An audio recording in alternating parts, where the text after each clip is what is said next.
Today I'm going to be showing you guys how to fix this Nvidia Geforce experience. Something went wrong, try restarting Geforce experience.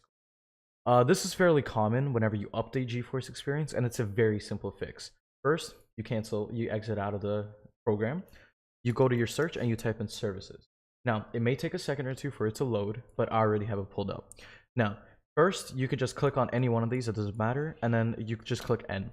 Then you go to the end section of this entire list for you to find Nvidia telemetry container. Now, it's not going to be for status, it's not going to say running, and that's the main issue. It's supposed to say running.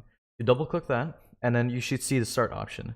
Now, whenever you click that, it's going to give you guys an error saying, you know, it can't start it. Now, that's a fairly simple fix as well. You go to log on, and then for you guys, it's going to be checked right here, this account, and then it's going to have some random things in here. Now, that's the issue. You click local system account, and then just don't check this box right here, the allow service to interact with desktop.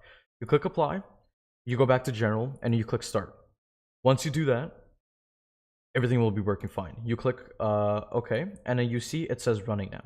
That's basically all there is to it. You can exit out of that, and then when you type in Geforce experience again, open it up, and then as you can see, everything is working perfectly fine. Drivers, home, whatever. Now, this is going to happen most of the time when you're going to be updating Geforce experience. I just recommend you memorize this tutorial so you can do it on your own. Thank you very much for watching. I'll see you later.